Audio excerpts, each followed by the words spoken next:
Assalamualaikum warahmatullahi wabarakatuh. Senang sekali saya Dr. Harif Al-Qadri bisa bersama Anda lagi dalam pembelajaran virtual mata kuliah manajemen humas atau public relation. Minggu per minggu kita bahas satu topik dan itu akan selalu berhubungan satu sama yang lain. Dan untuk kali ini kita akan lihat dan bahas soal perkembangan public relation dan manajemen kehumasan secara internasional ataupun nanti kita lihat bagaimana perkembangannya di Indonesia.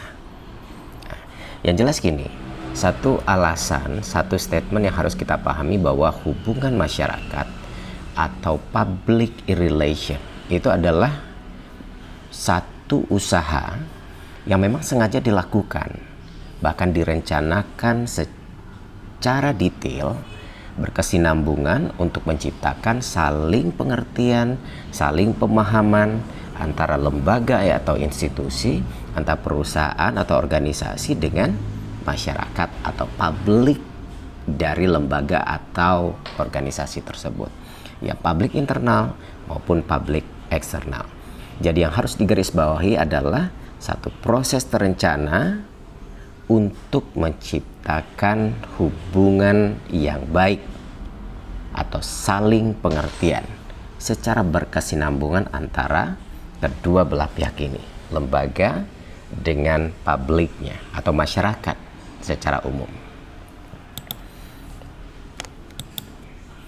Dan yang jelas sebagai ilmu pengetahuan, humas atau public relation ini relatif memang baru untuk bangsa kita, Jadi tolong diingat, relatif baru untuk bangsa kita. Tapi perkembangannya di dunia secara internasional itu bukan merupakan hal baru lagi. Taruhlah kita ketinggalan, tapi yang jelas kita coba lihat bagaimana perkembangannya dari manajemen humas atau public relation ini. Humas atau PR merupakan gabungan dari berbagai macam ilmu dan termasuk dalam jajaran ilmu-ilmu sosial seperti ilmu politik, ekonomi, sejarah, termasuk sosiologi atau psikologi, bahkan yang paling menentukan adalah jajaran ilmu komunikasi dan banyak keilmuan yang lain yang terdetek dalam keilmuan manajemen humas atau public relation. Ilmu dari public relation, bahkan istilahnya kalau kita coba review kembali, itu muncul mulai abad 20, tepatnya di negara Amerika Serikat. Jadi berkembangnya memang di Amerika pada abad ke-20. Humas lahir saat itu karena adanya kemajuan dalam berbagai bidang kehidupan, adanya kemajuan yang merupakan kekuatan dari masyarakat yang memisahkan manusia ke dalam kelompok-kelompok dalam tujuan yang tidak sama, kelompok-kelompok yang berbeda. Nah, untuk mencapai tujuan itu memang diperlukan kerjasama hampir ke semua belah pihak demi kepentingan bersama pula. Maka pada saat terjadinya revolusi industri, pada saat itu jugalah dianggap pemicu lahirnya kehumasan atau public relation. Sebelum kita lihat revolusi industri di Amerika, sebenarnya kalau mau jujur, ketika kita coba olah kembali secara detail persoalan atau keilmuan dari kehumasan atau public relation ini, justru sebenarnya sudah ada cikal bakalnya atau muncul bahkan diterapkan berabad-abad yang silam. Misal, penyambutan yang dilakukan oleh Ratu Balkis terhadap Nabi Sulaiman dengan upacara yang meriah untuk menghormati kedatangan tamu istimewa. Jadi proses menyambut kedatangan dari tamu istimewa melalui beragam upacara dalam rangka tujuannya menjaga hubungan baik, memunculkan kenyamanan dan merasa dihargai oleh publik yang menunggu. Nah, itu ilmu public relation. Dan itu sudah diterapkan di zaman Ratu Balkis ketika menyambut Nabi Sulaiman. Setelah itu, peristiwa penyambutan Mark Antony di tepi sungai Nil. Coba googling lagi. Yang dilakukan oleh siapa? Ratu Cleopatra, wanita paling cantik di dunia yang sampai saat ini masih dianggap belum mampu mengalahkan. Sugesti bahwa indikator wanita cantik itu ada di tangannya Cleopatra. Nah, pada saat penyambutan Mark Antony oleh Cleopatra di pinggir atau di tepi sungai Nil dengan segala keindahan yang didesain oleh Cleopatra untuk menghargai Mark Antony, memunculkan kenyamanan dan ketentraman perasaan dari Mark Antony and the gang ketika datang di sungai Nil, sehingga hubungan luar biasa terjadi di antara Cleopatra dengan Mark Antony saat itu. Kenapa merasa dihargai? Jadi hubungan timbal balik antara yang menunggu, yang menyambut, atau kita sebut sebagai lembaga perusahaan dengan masyarakat. Siapa masyarakat yang publiknya? Ya Mark Antony. Sehingga ada kesepahaman di antara kedua belah pihak. Nah, itu juga terjadi di beberapa abad yang silam. Sehingga apa dapat kita simpulkan bahwa humas atau public relation memang pada prinsipnya punya fungsi untuk menumbuhkan relasi baik antara setiap komponen masyarakat, menumbuhkan motivasi yang ada dan menjadi proaktif. Nah, publik yang dimaksud di dalam PR atau public relation adalah kelompok atau publik yang terkait dalam pelaksanaan fungsi-fungsi kehumasan atau PR internal apalagi eksternal. Jadi internal dan eksternal. Sekarang kita review sedikit soal sejarahnya. Dalam sejarah perkembangan public relation yang dipelopori. Jadi kalau ditanya sekarang siapa bapak public relation internasional? Ivy Ledbetter-Lee atau Ivy Lee. Dia disebut sebagai the father of public relation.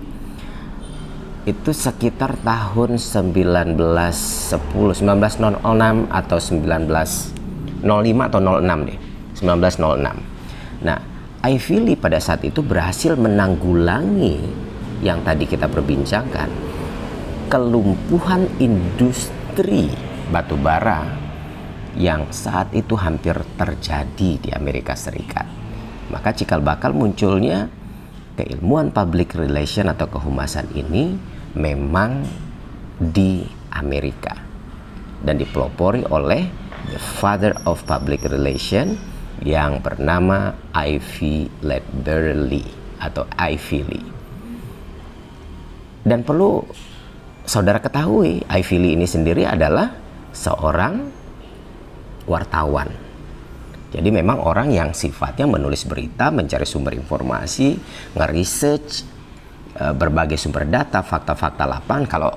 Kalau yang namanya wartawan ya kerjanya begitu, mencari kebenaran dan fakta-fakta yang terjadi.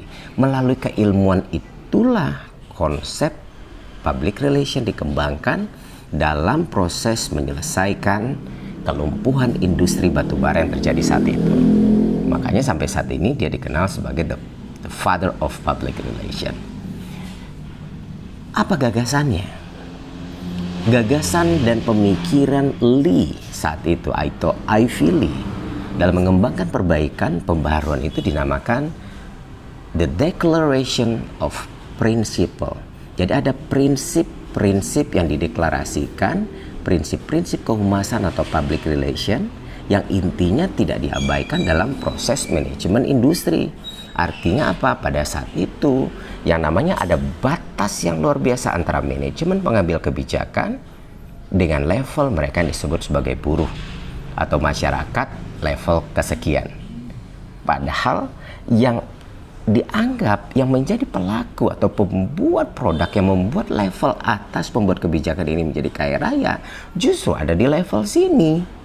Nah, itu dulu dibatasin pada saat revolusi industri terjadi di Amerika. Maka hadirnya Ivy Lee menjembatani itu.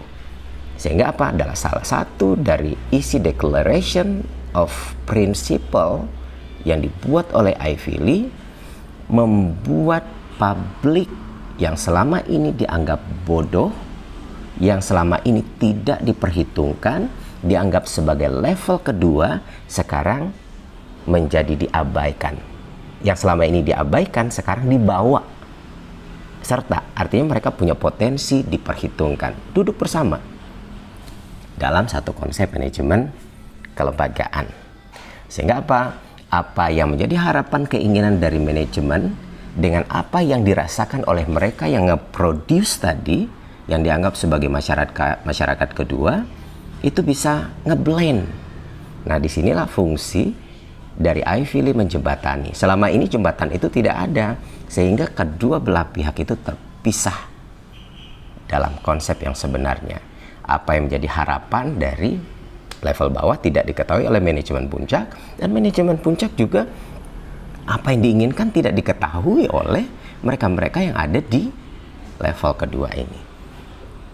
Nah, ini kaitannya dengan publik internal, bahkan publik eksternal yang selama ini tidak dianggap dalam konsep revolusi industri batubara saat itu, nggak peduli karena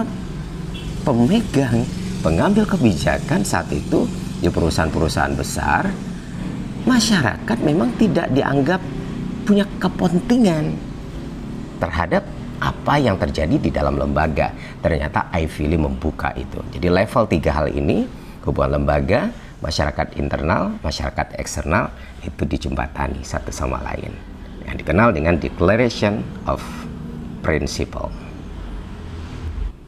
Teman-teman mahasiswa, sekarang kita lihat bagaimana gambaran atau kronologis dari perkembangan PR atau Public Relation atau manajemen humas di dunia. Pada tahun 1865 atau 1865 sampai 1900, di abad ke-19, publik masih dianggap tidak punya kepentingan untuk industri atau lembaga atau perusahaan atau organisasi. Bahkan saat itu publik baik internal ataupun eksternal dianggap bodoh, masih dianggap bodoh karena tidak memberikan warna atau pengaruh apapun pada pengambil kebijakan atau besarnya sebuah lembaga. Kemudian berkembang tahun 1900 sampai 1918, itu publik mulai diberi informasi dan dilayani pasca terjadinya revolusi industri tadi. Kemudian 1918 sampai 1945, publik diberi pendidikan dan mulai dihargai. Kenapa perusahaan dan lembaga atau organisasi mulai menganggap penting? Masyarakat mulai dianggap penting, publik internal apalagi eksternal, yang notabene memberikan masukan, yang justru menjadi pengguna, yang pada faktanya justru membuat besar, memberikan dampak secara langsung ataupun tidak terhadap lembaga atau perusahaan. Dan pada saat itu publik mulai diberikan pendidikan dan mulai dihargai, mulai diberikan tempat. Dan 1925 di New York atau di Amerika, public relation mulai dianggap sebagai atau mulai muncul sebagai sebuah pendidikan tinggi resmi. Jadi kalau tahun di abad 19 sudah mulai program studi bermunculan pada saat setelah terjadinya revolusi industri, itu baru bentuknya program studi atau mata kuliah. Tetapi sejak 1925, manajemen humas atau public relations sudah menjadi perguruan tinggi atau institusi pendidikan tinggi. Kalau di Indonesia, baru mata kuliah, baru sekian SKS, dan tidak semua jurusan yang harus mengambil atau memahaminya. Padahal konsep ini penting. Tidak hanya ketika Anda berada di sebuah lembaga atau perusahaan, paling tidak ilmunya adalah konsep keilmuan personal yang bisa dibawa dalam semua sisi dan lini kehidupan. Kita lanjutkan. 1928 kalau di Belanda memasuki pendidikan tinggi, public relation sudah mulai masuk pendidikan tinggi, dan bahkan minimal secara merata di Belanda itu sudah jadi fakultas ke-PR-an atau fakultas public relation.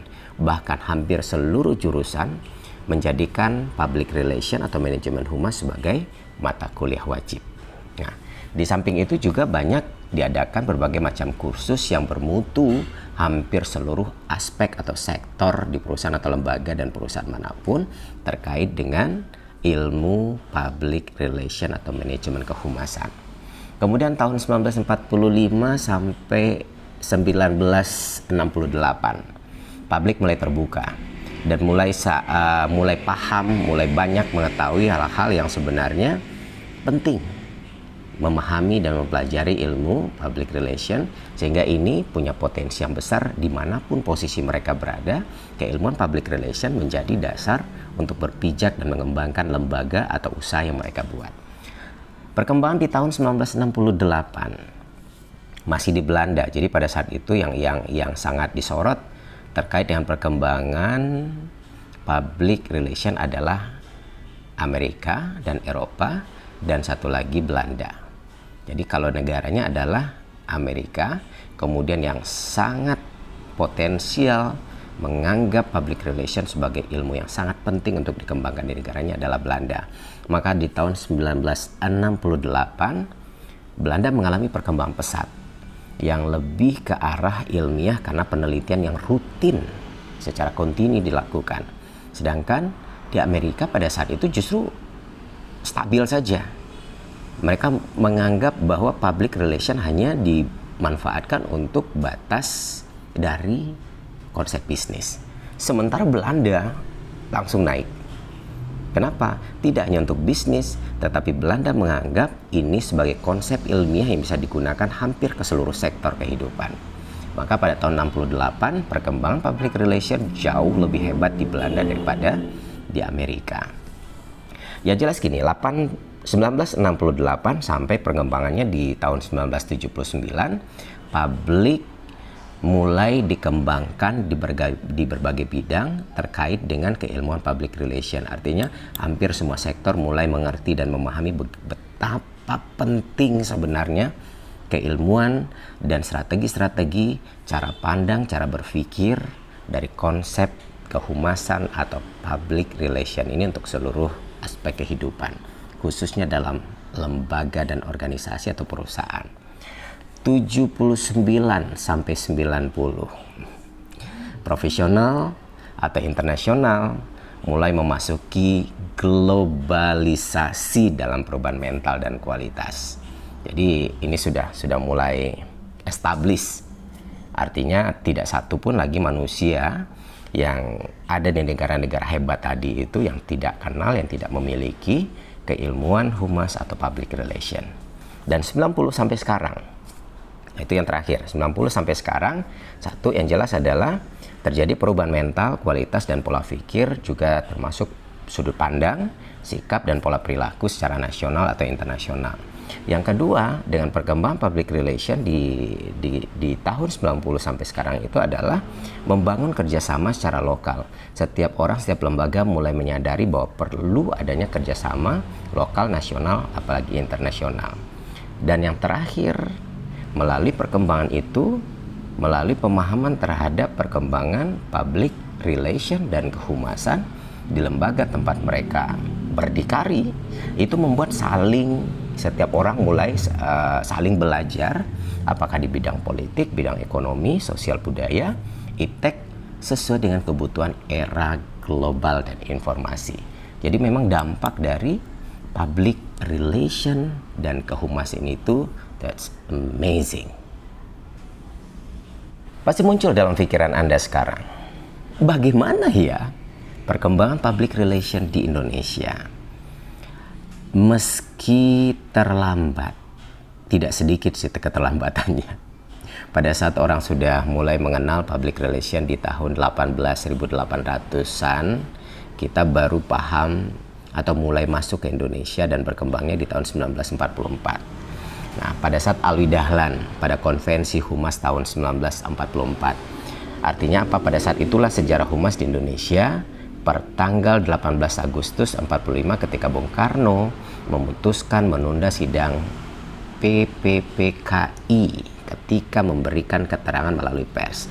Artinya apa? Pada saat itu disinyalir dengan memanfaatkan pers sebagai salah satu sumbu dari keilmuan public relation bahwa di Indonesia sudah mulai memahami arti pentingnya public relation. Sehingga apa?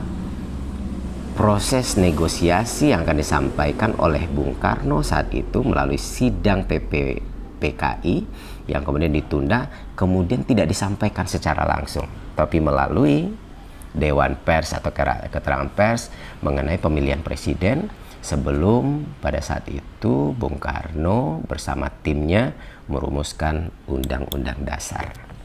Jadi pada saat itulah sebenarnya mulai digarisbawahi bahwa di Indonesia mulai dikenal perkembangan public relation di Indonesia. Tapi gini, menurut M. Linggar, jadi saya coba googling dari beberapa sumber, beberapa jurnal dan beberapa buku. M. Linggar menyatakan bahwa praktek humas itu sebenarnya sudah ada sejak zaman Mataram, sudah ada sejak Panembahan Senopati mengumumkan bahwa ia dan keturunannya merupakan pasangan dan mendapatkan lindungan dari Ratu Laut Selatan Nyi Roro Kidul. Nah, hal ini dibuat untuk apa? Menyaingi para adipati Pantai Utara yang lebih bisa mendapatkan restu daripada para wali. Jadi saat itu konsep, jadi istilahnya kenapa dianggap oleh M. Linggar praktek kehumasan itu sudah ada sejak zaman Mataram atau Panembahan Senopati, karena ada disinyalir ada nuansa, ada konsep-konsep kehumasan atau public relation yang sudah mulai dibawa. Dalam hal apa? Dalam hal penyebaran informasi tentang keterkaitan proses mengumumkan bahwa ia, Panembahan Senopati itu dan keturunannya adalah pasangan yang dilindungi oleh Ratu Laut Selatan. Dan itu disampaikan kepada publik saat itu.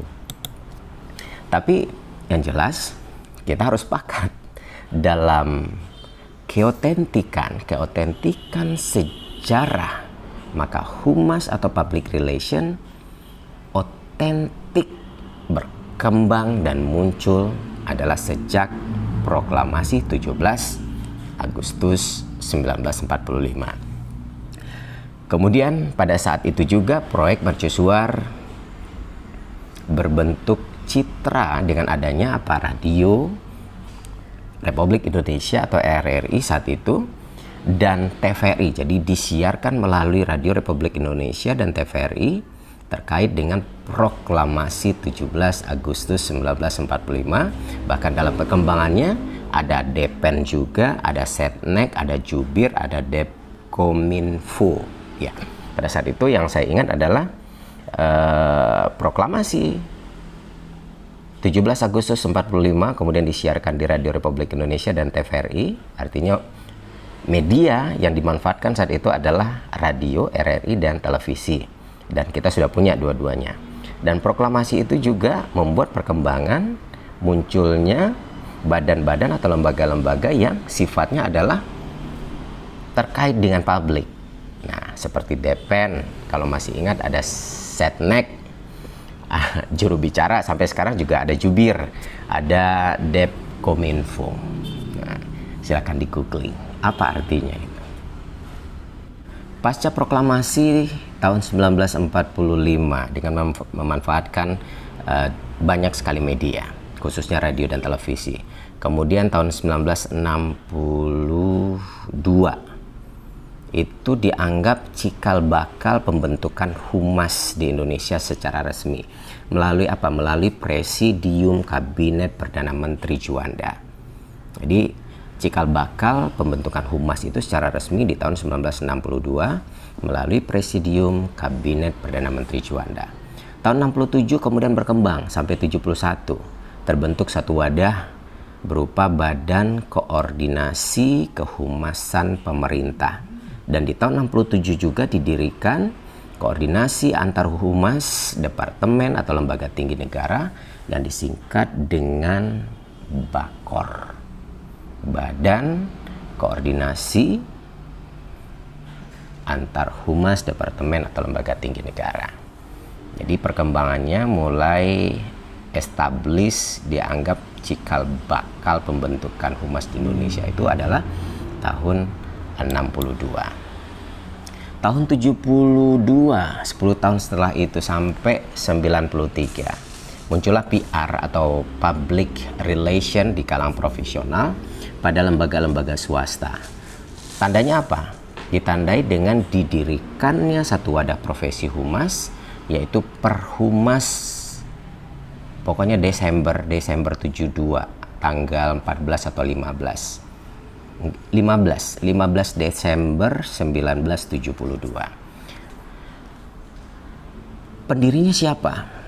Pendirinya adalah Wardiman Joyo Diningrat, Marah Yunus, Nana Sutresna, dan yang jelas yang saya pahami adalah ketuanya saat itu pembentukan wadah profesi humas itu atau Perhumas, ketuanya adalah Marah Yunus. Nah, jadi perkembangan di 72 sampai 1993. Dan tanggal 10 April 87. Jadi kayaknya kita belajar sejarah lagi nih. Paling tidak untuk wawasan Anda. Jadi secara konsep Anda bisa mengerti bagaimana perkembangan keilmuan public relation atau konsep ke-PR-an dan humas itu di dunia. Kemudian seberapa jauh ketertinggalan kita di Indonesia tahun per tahun atau perkembangannya dari bagian per bagian. Nah, dan dari tanggal 10 April 87 di Jakarta dibentuk satu wadah profesi namanya APRI, APPRE. Nah, APRI Asosiasi Perusahaan, ya. APRI Asosiasi Perusahaan Public Relation Independen.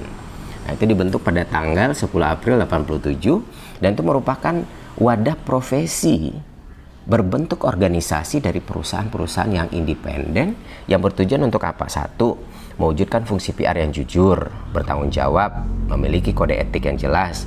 Kemudian yang kedua, tujuan dari APRI itu dibuat adalah memberikan informasi kepada klien bahwa APRI memberikan nasihat dalam PR.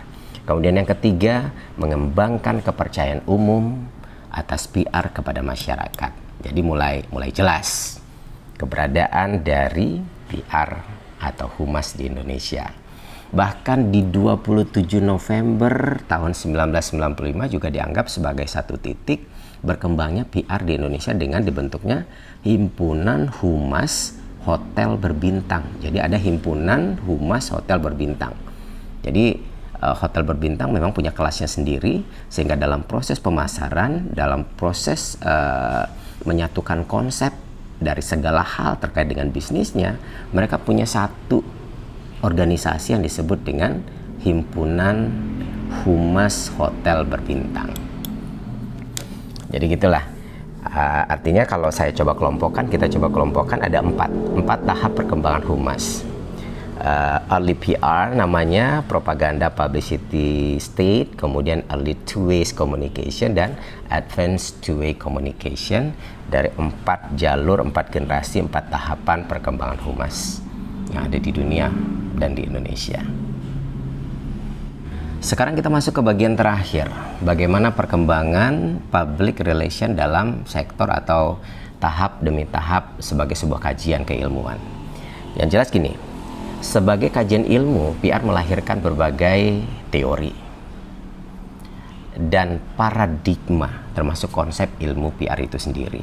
Sedangkan sebagai profesi, PR itu adalah alat atau fungsi untuk kegiatan yang bersifat praktis. Jadi tolong diingat, sebagai kajian ilmu, PR melahirkan banyak sekali teori, melahirkan paradigma dan konsep-konsep keilmuan terkait dengan ke-PR-an. Sedangkan sebagai profesi, PR adalah alat atau fungsi untuk kegiatan yang bersifat praktis.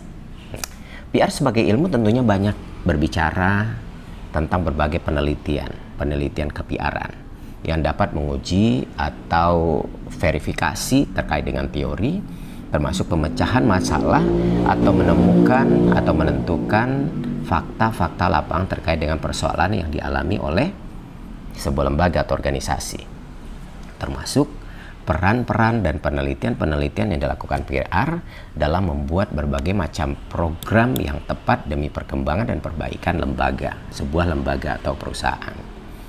Nah, PR sebagai profesi itu menjadi seni.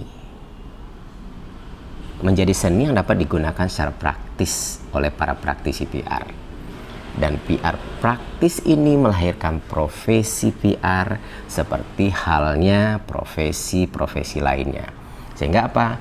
PR bisa dinyatakan sebagai sebuah payung yang mencakup berbagai area fungsi, mulai dari communication, community relation atau hubungan komunitas, customer relation atau hubungan kelembagaan, consumer affair atau hubungan konsumen, employee relation, dan industrial relation. Industrial relation ini adalah hubungan industri. Dan ini adalah bagian atau menjadi payung dari secara umum cakupan dari area-area dan fungsi-fungsi ke-PR-an. Dan ingat, nanti di pertemuan-pertemuan berikutnya kita akan bahas ini bagian per bagian. Bagaimana konsep dari communication, bagaimana konsep community relation, dan bagaimana customer relation, consumer affair, employee relation, dan industrial relation. Jadi memang agak berat. Agak berat karena secara teoretik Anda mulai harus buka mata, buka telinga, membaca, melihat perkembangan demi perkembangan terkait dengan konsep public relation di dunia dan bagaimana jauhnya ketertinggalan kita dalam menafikan atau menempatkan kajian public relation ini sebagai satu hal yang amat sangat penting. Jadi kalau perkembangannya di Eropa, PR ini dianggap sebagai bayang-bayang dari sebuah organisasi. Jadi mereka yang paling menentukan levelnya itu ada di paling atas, hampir satu level dengan pimpinan tertinggi. Jadi sedikit aja menjadi bayangan dari pengambil kebijakan tertinggi. Kalau di Indonesia, melalui perkembangan demi perkembangan yang tadi, kita baru dalam konsep kehumasan. Ada di sebuah lembaga, di satu titik, kalau birokrasinya kita lihat, di satu bagian, dan bagian paling kecil pula. Kita masih menomor sekian kan. Tapi sebenarnya di beberapa perusahaan besar atau perguruan tinggi, public relation sudah mulai dianggap potensial. Artinya mereka dibutuhkan untuk menjadikan, menciptakan, mempertahankan, memunculkan, memperbaiki citra dari lembaga. Oke, saya pikir demikian untuk pertemuan kita kali ini terkait dengan perkembangan public relation dan kehumasan di dunia dan di Indonesia.